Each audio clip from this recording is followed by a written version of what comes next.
They don't have to make the exchange as fast, but just as Kenny said, tucked in line, they run 10 or 15 miles an hour faster. If you just hang that nose out a little bit, you only run maybe 6 to 12 miles an hour faster. It slows the pack down a little bit too.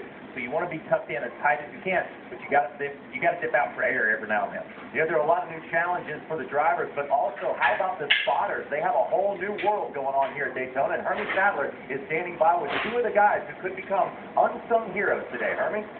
Well, you're right, Johnny. We talked all week long about how different it's been for the drivers and the crew chief to learn this new way to race here at Daytona. But like you said, some of the unsung heroes could be the spotters today. We got Brett Griffin, spotter for Jeff Burton, Kevin Hamlin, spotter for Clint. And Brett, you guys have worked together well all week in the win in the Gatorade duel. Talk about what the spotters do. These guys get hooked up.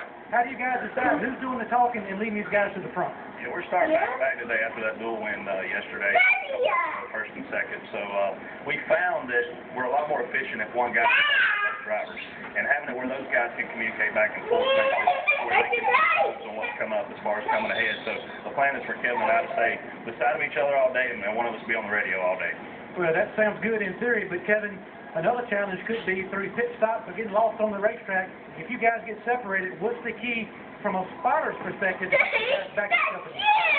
Look out for both cars and tell Clint if we do get separated, we're just at. Even if it's 10 or 15 rows back, you still want to keep it in. We had that. We ended up getting back with Tony Stewart. So if you have somebody that you want to work with, like we do with Jeff, you need to keep Clint up to date with where he's at, and hopefully you can get back together. Kyle Petty, Brett, we're just talking about the exchange on the racetrack is a very vital part of keeping that speed going.